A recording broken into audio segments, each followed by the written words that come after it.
মোটা বিড়াল আজ খুব খুশি। সে ঠিক করেছে নিজের একটা হেলিকপ্টার বানাবে। বিড়াল প্রথমে তার টুলসগুলো জোগাড় করতে লাগল। তারপর সে কাগজে সুন্দর করে হেলিকপ্টারের ডিজাইন আঁকল। এরপর ধাতুর অংশগুলো জোড়া লাগাতে লাগল। ধীরে ধীরে হেলিকপ্টারের ফ্রেম তৈরি হতে শুরু করল।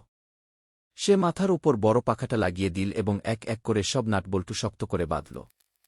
অবশেষে পুরো হেলিকপ্টারটা তৈরি হয়ে গেল। বিড়াল সেটা রং করে আরও সুন্দর করে নিল। তারপর সে হেলিকপ্টারের ভেতর বসে টেস্ট করতে লাগল। পাখা ঘুরতে শুরু করল, চারদিকে হাওয়া উঠতে লাগল। ধীরে ধীরে হেলিকপ্টার আকাশে উঠতে লাগল। বিড়াল গ্রামের উপর দিয়ে উড়ে গেল, মানুষজন তাকিয়ে রইল। সবার হাত নেড়ে শুভেচ্ছা নিতে নিতে বিড়াল একটি পার্কে নেমে গেল যেখানে মানুষজন অপেক্ষা করছিল। সে বলল, চলো তোমাদের আকাশে ঘুরিয়ে আনি। সবাই আনন্দ করে হেলিকপ্টারে উঠে পড়ল। তারপর বিড়াল সবাইকে নিয়ে আকাশে উড়তে লাগল। উপরে থেকে পাহাড়, নদী, গাছ সবই দারুণ লাগছিল। শেষে হেলিকপ্টারটি নিরাপদে নেমে এলো আর সবাই বিড়ালকে ধন্যবাদ দিল। মোটা বিড়াল খুব খুশি, কারণ আজ সে নিজের স্বপ্ন পূরণ করেছে। মোটা বিড়াল আজ খুব খুশি। সে ঠিক করেছে নিজের একটা হেলিকপ্টার বানাবে। বিড়াল প্রথমে তার টুলসগুলো জোগাড় করতে লাগল। তারপর সে কাগজে সুন্দর করে হেলিকপ্টারের ডিজাইন আঁকল। এরপর ধাতুর অংশগুলো জোড়া লাগাতে লাগল। ধীরে ধীরে হেলিকপ্টারের ফ্রেম তৈরি হতে শুরু করল।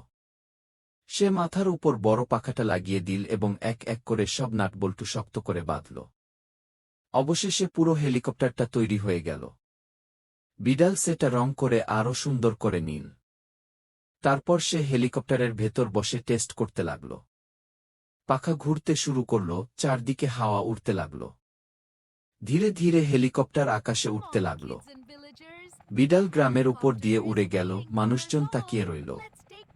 সবার হাত নেড়ে শুভেচ্ছা নিতে নিতে বিড়াল একটি পার্কে নেমে গেল যেখানে মানুষজন অপেক্ষা করছিল।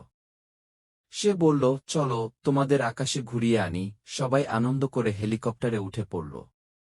তারপর বিড়াল সবাইকে নিয়ে আকাশে উড়তে লাগল। উপরে থেকে পাহাড়, নদী, গাছ সবই দারুণ লাগছিল। শেষে হেলিকপ্টারটি নিরাপদে নেমে এলো আর সবাই বিড়ালকে ধন্যবাদ দিল। মোটা বিড়াল খুব খুশি, কারণ আজ সে নিজের স্বপ্ন পূরণ করেছে।